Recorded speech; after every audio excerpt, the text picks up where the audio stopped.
കഴിഞ്ഞ ദിവസം ഒരു ഹസ്ബൻഡ് കോണ്ടാക്ട് ചെയ്തിരുന്നു. ആൾ വിളിച്ചിട്ട് പറഞ്ഞത് ഇതാണ്: എൻ്റെ വൈഫിന് ഒരു കൗൺസിലിംഗ് കൊടുക്കണം, നിങ്ങൾക്ക് കഴിയുമെന്ന് ചോദിച്ചിട്ടാണ് വിളിച്ചത്. അപ്പോൾ നമ്മൾ പറഞ്ഞു ഓക്കെ കൊടുക്കാം.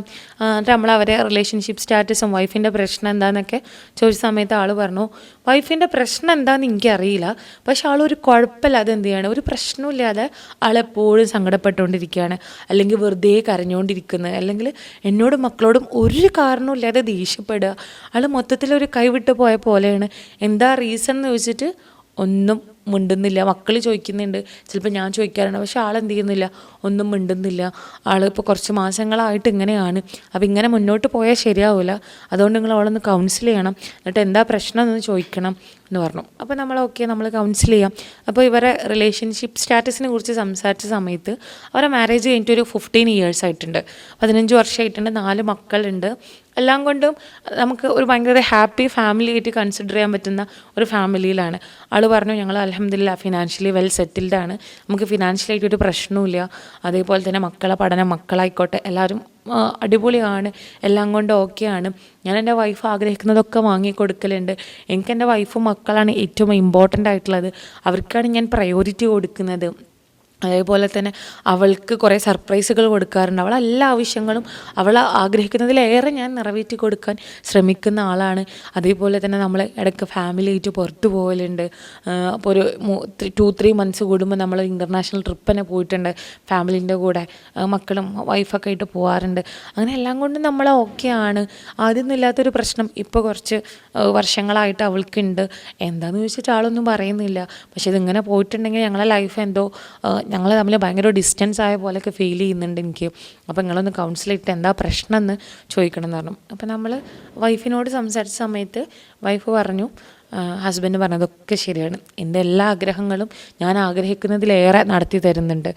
അതായത് എനിക്ക് വേണ്ടതൊക്കെ വാങ്ങി തരുന്നുണ്ട്, എന്നെ പുറത്ത് കൊണ്ടുപോകുന്നുണ്ട്, എൻ്റെ മക്കളെ കൂടെ ഞങ്ങൾ ട്രിപ്പ് പോകുന്നുണ്ട്, എല്ലാ സാധനങ്ങളും. ഇപ്പോൾ ഈവൻ ആനിവേഴ്സറി അല്ലെങ്കിൽ ബർത്ത്ഡേ ഒക്കെ വരുമ്പോൾ ആൾ വളരെ വില കൂടിയ ഫോണുകളും വണ്ടികളും വസ്ത്രങ്ങളും എല്ലാം, ഗോൾഡ് ആയിക്കോട്ടെ ഓർണമെൻറ്റ്സ് ആയിക്കോട്ടെ എല്ലാം വാങ്ങി കൊടുക്കുന്നുണ്ട്. എല്ലാം കണ്ടും അവൾ പക്കയാണ്. പക്ഷേ ഇതൊന്നല്ല എനിക്ക് വേണ്ടത്, എനിക്കെൻ്റെ ഭർത്താവിനെയാണ് വേണ്ടത്. ഇപ്പോൾ എൻ്റെ ഭർത്താവിനെ സംബന്ധിച്ചിടത്തോളം ആൾ 4 മക്കൾക്ക് നല്ലൊരു ഉപ്പയാണ്, വീടിന് നല്ലൊരു ഗൃഹനാഥനാണ്, അതേപോലെ ആളുടെ ഫാമിലിയിൽ നല്ലൊരു മകനാണ്, നാട്ടുകാർക്ക് നല്ലൊരു വ്യക്തിയാണ്, എല്ലാം കണ്ടും ആൾ പെർഫെക്റ്റാണ്. പക്ഷേ എനിക്ക് എവിടെയൊക്കെ വെച്ചിട്ട് ഈ 15 വർഷത്തിന് ഇടയ്ക്ക് എവിടെയോ വെച്ചിട്ട് എനിക്ക് എൻ്റെ ഹസ്ബൻഡിനെ എനിക്ക് വിട്ടുപോയിട്ടുണ്ട്. ആൾ വീട്ടിലുണ്ട്, എൻ്റെ കാര്യങ്ങളൊക്കെ ചെയ്തു തരുന്നുണ്ടെങ്കിലും ഞാൻ ആഗ്രഹിക്കുന്ന തരത്തിലല്ല, അല്ലെങ്കിൽ ആസ് എ വുമൺ ഒരു സ്ത്രീ ആഗ്രഹിക്കുന്ന ഒരു ഭർത്താവ് എന്നുള്ളത് എനിക്ക് ഇതുവരെ കിട്ടുന്നില്ല, കുറച്ച് കാലങ്ങളായിട്ട് കിട്ടുന്നില്ല.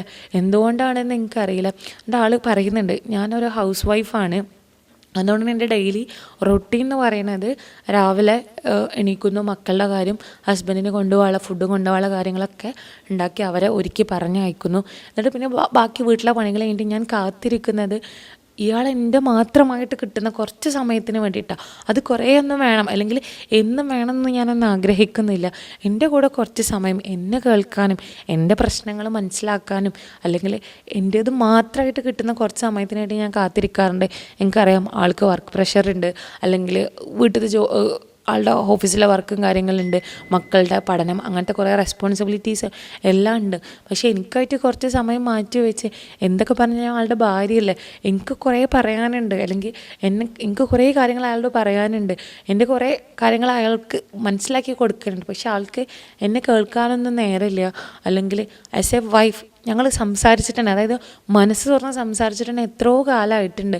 ഇപ്പോൾ കുറച്ചായിട്ട് എനിക്ക് ഇങ്ങനത്തെ കുറച്ച് സിംറ്റംസൊക്കെ കാണുന്ന സമയത്ത് എന്താ പ്രശ്നം, എന്താ പ്രശ്നം, എനിക്ക് വയ്യേക, എനിക്ക് എന്തെങ്കിലും വേണോ, എനിക്ക് എന്തെങ്കിലും ചെയ്യണമെന്നല്ലാതെ അതിൻ്റെ അപ്പുറത്തേക്ക് എന്നൊന്ന് തലോടലോ അല്ലെങ്കിൽ എന്താണ് എൻ്റെ പ്രശ്നം, ഞാനില്ല എൻ്റെ കൂടെ, അങ്ങനത്തെ ഒരു വാക്കോ ആൾ ഇതുവരെ പറഞ്ഞിട്ടില്ല.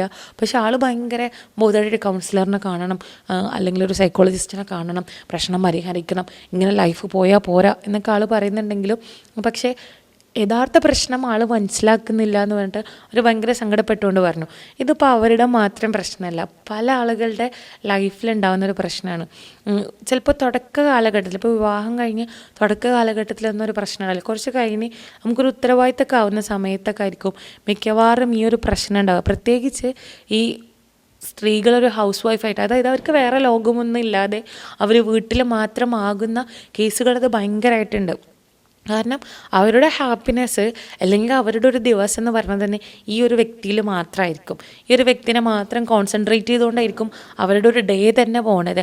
ആൾക്ക് വേണ്ടി കാത്തിരിക്കുന്നു, അല്ലെങ്കിൽ ആളെ മാത്രം ഡിപ്പെൻഡ് ചെയ്തുകൊണ്ടിരിക്കുമ്പോൾ ഈ ആൾ വരുന്നത് ചിലപ്പോൾ മേ ബി ഭയങ്കര സ്ട്രെസ്സായിട്ടായിരിക്കും, അല്ലെങ്കിൽ വർക്ക് പ്രഷറായിട്ടായിരിക്കും. അപ്പോൾ ആൾ വന്ന് ചിലപ്പോൾ വേഗം ഉറങ്ങിപ്പോവേ അല്ലെങ്കിൽ ബാക്കിയുള്ള കാര്യങ്ങളൊക്കെ ഇങ്ങനെ ചെയ്യുന്നുണ്ടാവും. അപ്പോൾ സ്വാഭാവികമായിട്ട് ഇതിങ്ങനെ വിട്ടു പോകുന്നുണ്ടാവും, ഇങ്ങനെ കുറേ ദിവസങ്ങളായിട്ട് വിട്ടു പോകുന്നുണ്ടാവും. പക്ഷെ നമ്മൾ മനസ്സിലാക്കേണ്ട കാര്യം എന്ന് വെച്ചാൽ നമുക്കെല്ലാവർക്കും അറിയാം, വിവാഹം കഴിഞ്ഞിട്ടുണ്ടെങ്കിൽ ഒരു 4-5 വർഷം എന്ന് പറഞ്ഞത് ഒരു ഹണിമൂൺ പീരീഡാണ്. അതായത് നമുക്ക് വേറെ പ്രശ്നങ്ങളൊന്നുമില്ല, നമ്മളെ ലൈഫ് ഇങ്ങനെ ഹാപ്പി ആയിട്ട് പോകണത്. അപ്പോൾ നമ്മൾ എന്ത് ചെയ്യും, ഒന്നും കൂടി നമുക്ക് കുറച്ചുകൂടെ ടൈമും കാര്യങ്ങളൊക്കെ ഉണ്ടാവും. പിന്നെ അവിടെ നിന്ന് ഇങ്ങനെ ഒരു ടൈം എന്ന് പറയുന്നത് നമ്മളൊരു സെറ്റിലാവാൻ നോക്കുന്ന ഒരു ടൈമാണ്. അതായത് മൊത്തത്തിൽ റെസ്പോൺസിബിലിറ്റീസൊക്കെ കൂടുന്ന സമയമാണ്. അത് വൈഫായിക്കോട്ടെ ഹസ്ബൻഡ് ആയിക്കോട്ടെ. ഇപ്പോൾ സ്ത്രീകളെക്കാൾ കൂടുതൽ ഇപ്പോൾ ജോലിയൊന്നും ഇല്ലാത്ത വൈഫിനേക്കാൾ കൂടുതൽ അത് ജോലിയുള്ള ഹസ്ബൻഡുമാർക്കും അവരൊന്ന് സെറ്റിലാവണ ഒരു പ്രായമാണ്. ഇപ്പോൾ നമ്മൾ മേ ബി വിവാഹം കഴിക്കുക, ആൺകുട്ടികളൊക്കെ ഒരു 25-20, അതിന് മുന്നേ കല്യാണം കഴിക്കുന്നവരുണ്ട് കേട്ടോ. ഒരു മെജോറിറ്റി പറയാം ഒരു 25 അല്ലെങ്കിൽ 26 വയസ്സിന് മുകളിലായിരിക്കും. അപ്പോൾ ഈ 5-6 വർഷം കഴിയുമ്പോൾ ഒരു 30-ലേക്ക് കടക്കുമ്പോൾ അവരെന്ത് ചെയ്യും, സ്വാഭാവികമായിട്ട് ഇവർക്കൊന്ന് സെറ്റിലാവണം. ജോലിപരമായിട്ട് സെറ്റിലാവേണ്ടി വരും, അല്ലെങ്കിൽ ഹൗസായിട്ട് സെറ്റിലാവേണ്ടി വരും, ഫിനാൻഷ്യലി ഇവരെന്ത് ചെയ്യേണ്ടി വരും, അവർക്ക് സെറ്റിലാവേണ്ടി വരും. അതേപോലെ തന്നെ അവർക്ക് മക്കളെ റെസ്പോൺസിബിലിറ്റി ഒക്കെ കൂടി വരുന്ന ഒരു സമയമാണ്. അപ്പോൾ സ്വാഭാവികമായിട്ടും ഇവരൊന്നും കൂടി എന്തായിരിക്കും, വർക്ക് ഹോളിക്കായിട്ട് മാറും.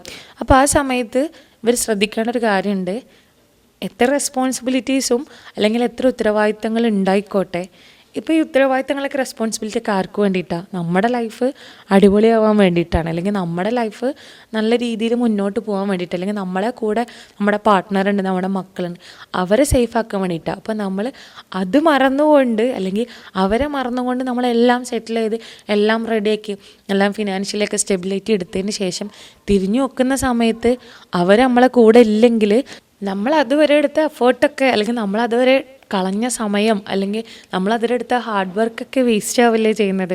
അപ്പോൾ നമ്മളെന്ത് ചെയ്യുക, നമ്മളെ റെസ്പോൺസിബിലിറ്റീസ് ഉണ്ട്. പ്രത്യേകിച്ച് പുരുഷന്മാരോടാണ് പറയാനുള്ളത്, നമ്മളെന്ത് ചെയ്യുക, അവരും കൂടി പരിഗണിക്കുക.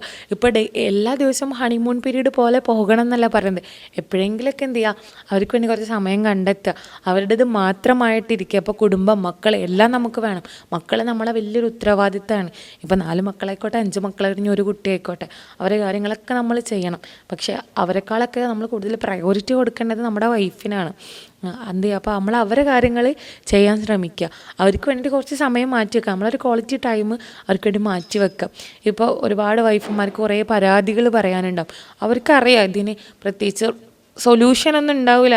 പ്രത്യേകിച്ച് ഒരു ജോയിൻറ്റ് ഫാമിലിയിലൊക്കെ താമസിക്കുന്ന ആളുകളാകുമ്പോൾ ഒരുപാട് ഇഷ്യൂസുകൾ ഉണ്ടാവും. കാരണം പല സ്വഭാവത്തിലുള്ള ആളുകൾ ഒരുമിച്ച് ഒരു വീട്ടിൽ നിൽക്കുമ്പോൾ ഇഷ്യൂസൊക്കെ എന്താണ് സ്വാഭാവികമാണ്, ഇല്ലെങ്കിൽ നമുക്ക് ചിന്തിക്കേണ്ടതുള്ളൂ. അപ്പോൾ ഇങ്ങനെ ഇഷ്യൂസൊക്കെ ഉണ്ടാകുമ്പോൾ ഇവർക്കറിയാം ഇതിനെന്തായാലും ഒരു സൊല്യൂഷൻ കിട്ടില്ല എന്നൊക്കെ ഉള്ളത് ഇവർക്കറിയാം. പക്ഷെ ഇവർക്ക് ഈ സങ്കടമൊക്കെ ഒരാളോട് പറഞ്ഞാൽ മതി, അല്ലെങ്കിൽ ആ ആൾ നമ്മളെ പാർട്ട്ണറോട് ഈ സങ്കടമൊക്കെ പറഞ്ഞ് പാർട്ട്ണർ ഇത് കേട്ടിരുന്നാൽ തന്നെ അവരെന്താണ്, അവരെ ഹാപ്പിയാണ്.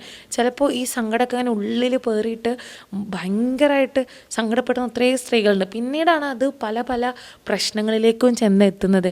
നേരെ തിരിച്ച് എന്തെങ്കിലും ഒരു പ്രശ്നം ഉണ്ടായിട്ടുണ്ടെങ്കിൽ ഹസ്ബൻഡിനോട് തുറന്ന് പറഞ്ഞിട്ടുണ്ടെങ്കിൽ, എല്ലാം മനസ്സ് തുറന്ന് പറഞ്ഞിട്ടുണ്ടെങ്കിൽ ആളെന്തെങ്കിലും കുറേയൊക്കെ റിലാക്സ്ഡ് ആവും. അപ്പോൾ ഹസ്ബൻഡ് പറയണത് സാറില്ലടാ പോട്ടെ, ഞാനില്ല എൻ്റെ കൂടെ, ഞാൻ ഉണ്ടല്ലോ എൻ്റെ കൂടെ, ഞാൻ നോക്കിക്കൊണ്ട് തന്നെ, അല്ലെങ്കിൽ ആ പ്രശ്നമൊക്കെ മാറും, നമുക്ക് നല്ലൊരു ലൈഫ് ഉണ്ടാവും.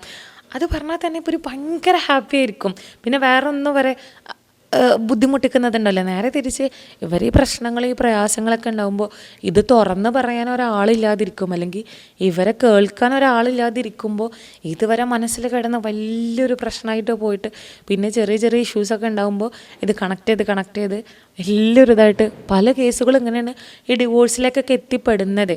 കാരണം ഏതൊരു മനുഷ്യനും അവൻ ആഗ്രഹിക്കുന്ന അവനെ കേട്ടിരിക്കാനും അല്ലെങ്കിൽ അവനെ സ്നേഹിക്കാനും ഒരാളുണ്ടാവുക എന്നുള്ളതാണ്. ഇതിപ്പോൾ വൈഫിൻ്റെ കേസിൽ മാത്രമല്ല കേട്ടോ, ഇപ്പോൾ ഹസ്ബൻഡ് നേരെ ഓപ്പോസിറ്റ് വരാം. അതായത് ഹസ്ബൻഡിനെ കേട്ടിരിക്കുന്ന ആയിക്കോട്ടെ, പിന്നെ പല റിലേഷൻഷിപ്പ് ഉണ്ടല്ലോ. ഇപ്പോൾ മക്കളും മാതാപിതാക്കളും റിലേഷൻഷിപ്പ് ആയിക്കോട്ടെ, അല്ലെങ്കിൽ നല്ല ഫ്രണ്ട്സ് എല്ലാത്തിലും എല്ലാവരും ആഗ്രഹിക്കുന്നത് എന്താ, നമ്മുടെ കേട്ടിരിക്കാൻ, അല്ലെങ്കിൽ നമ്മളെ മനസ്സിലാക്കാൻ, നമ്മളെ കെയർ ചെയ്യാൻ ഒരാളുണ്ടാവുക എന്നുള്ളത്.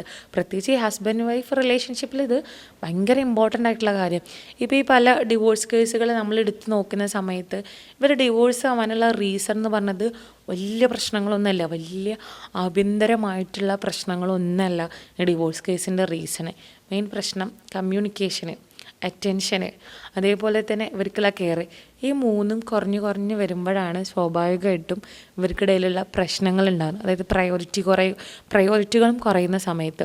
അപ്പോൾ ഇവർക്ക് കിട്ടിക്കൊണ്ടിരിക്കുന്ന ഒരു സാധനം ഉണ്ടാകും. അപ്പോൾ ഒരു വിവാഹം കഴിഞ്ഞ കപ്പിൾസിനെ എടുത്ത് നോക്കുമ്പോൾ ആ വിവാഹത്തിൻ്റെ ആദ്യ നാളുകൾ എന്ന് പറയുന്നത് ഭയങ്കര അടിപൊളിയായിട്ടുള്ളൊരു പീരീഡ് ആയിരിക്കും. ഇപ്പോൾ നേരത്തെ പറഞ്ഞ പോലെ ഒരു ഹണിമൂൺ പീരീഡ് ആയിരിക്കും. അപ്പോൾ നമ്മളെല്ലാത്തിനും ഇവരെ ഭയങ്കര ഡിപ്പെൻഡ് ചെയ്ത്, അല്ലെങ്കിൽ ഇവർക്ക് ഭയങ്കര പ്രയോറിറ്റി കൊടുത്ത്, ഇവരെ ഭയങ്കര കെയർ ചെയ്ത് സ്നേഹിച്ച്, അപ്പോൾ ഇവരതെന്നും എന്ത് ചെയ്യും, ആഗ്രഹിക്കുന്നുണ്ടാവും. നമുക്ക് എന്തായാലും എന്നും ഇത് കൊടുക്കാനൊന്നും കഴിഞ്ഞോളുന്നില്ല, കാരണം നമ്മളെ പല ഉത്തരവാദിത്തങ്ങളും റെസ്പോൺസിബിലിറ്റി കാരണം. പക്ഷെ തീരെ ഇല്ലാതാവുമ്പോൾ എന്ത് ചെയ്യും, അത് വലിയ പ്രശ്നം തന്നെയായിരിക്കും. അപ്പോൾ നിങ്ങളുടെ വൈഫുമാരോ അല്ലെങ്കിൽ നിങ്ങളെ വേണ്ടപ്പെട്ടവരോ ഒരു കാരണവും ഇല്ലാതെ, അല്ലെങ്കിൽ ഒരു റീസണും ഇല്ലാതെ നിങ്ങളോട് ദേഷ്യം പിടിക്കുക, വാശി പിടിക്കുക ചെയ്യുന്നത് വലിയ പ്രശ്നങ്ങളുകൊണ്ടൊന്നുമല്ല. അവർ നിങ്ങളിൽ നിന്ന് എന്തൊക്കെയോ ആഗ്രഹിക്കുന്നുണ്ട്, അല്ലെങ്കിൽ അവരാഗ്രഹിക്കുന്ന എന്തൊക്കെയോ നിങ്ങളിൽ നിന്ന് കിട്ടാതിരിക്കുന്നുണ്ട്. അത് നിങ്ങളിൽ നിന്ന് കിട്ടാൻ വേണ്ടിയിട്ട്, അല്ലെങ്കിൽ ആ അറ്റൻഷൻ സീക്ക് ചെയ്യാൻ വേണ്ടിയിട്ടാണ് ഇവരെന്ത് ചെയ്യണത്, ഇവരെ വാശി പിടിക്കുകയും അല്ലെങ്കിൽ മിണ്ടാതെ നടക്കുകയും ദേഷ്യം പിടിക്കുകയൊക്കെ ചെയ്യണത്. അല്ലാതെ വേറെ വലിയ പ്രശ്നങ്ങളൊന്നും ഉണ്ടായിട്ടില്ല എന്നുള്ളത് നമ്മൾ മനസ്സിലാക്കുക. ഹസ്ബൻഡുമാർ മാത്രം മനസ്സിലാക്കിയ പോരാ, വൈഫുമാർ മനസ്സിലാക്കണം. തിരിച്ചും ഉണ്ടാവാം. അതേപോലെ പാരൻസ് മനസ്സിലാക്കണം. മക്കളിൽ നിന്ന് ഇതുണ്ടാവാം, മക്കളും മനസ്സിലാക്കണം. പല പാരൻസും ഇതേപോലെ ചെയ്യാറുണ്ട്. അപ്പോൾ വെറുതെ ഒരാൾ എന്ത് ചെയ്യില്ല, വെറുതെ ദേഷ്യം പിടിക്കുക, കരയുക ചെയ്യില്ല, എന്തെങ്കിലുമൊക്കെ ഒരു റീസൺ ഉണ്ടാവും. അതേപോലെ തന്നെ നേരത്തെ പറഞ്ഞ പോലെ ഒരു ദാമ്പത്യ ജീവിതം അല്ലെങ്കിൽ ഒരു റിലേഷൻഷിപ്പ് മനോഹരമായിട്ട് പോകണമെങ്കിൽ അവിടെ കമ്മ്യൂണിക്കേഷൻ, അറ്റൻഷൻ, പ്രയോറിറ്റി, ഇതിനൊക്കെ വേണ്ട വിധത്തിൽ വെള്ളം വളം കൊടുത്ത് നമ്മൾ എന്ത് ചെയ്യണം, ഇങ്ങനെ പരിപാലിച്ച് കൊണ്ട് നടക്കണം. ഇതിങ്ങനെ കുറഞ്ഞ് വരുന്നതിനനുസരിച്ച് നമ്മുടെ ലൈഫ് എന്ത് ചെയ്യും, നമ്മളറിയാതെ തന്നെ അത് റിവേഴ്സ് ഗിയർ ഇട്ടിങ്ങനെ പോകുന്നുണ്ടാവും. പിന്നെ ഒരു പോയിൻ്റ് എത്തുമ്പോൾ നമ്മൾ തിരിഞ്ഞു നോക്കുമ്പോഴാവും ഭയങ്കര ഡിസ്റ്റൻസിലെത്തി നമുക്ക് മനസ്സിലാവുക. അപ്പോൾ ഇത് റിവേഴ്സ് ഗിയർ ഇട്ടെന്ന് കാണുമ്പോൾ തന്നെ നമ്മൾ എന്ത് ചെയ്യണം, അതിനാവശ്യമുള്ളതൊക്കെ കൊടുത്ത് തിരിച്ച് നമ്മളെ കൂടെ കൊണ്ടുവരണം. എന്നാൽ മാത്രമേ നമ്മൾ ആഗ്രഹിക്കുന്ന രീതിയിലുള്ള നല്ലൊരു ലൈഫ് നമുക്ക് ലീഡ് ചെയ്യാൻ കഴിയുള്ളൂ.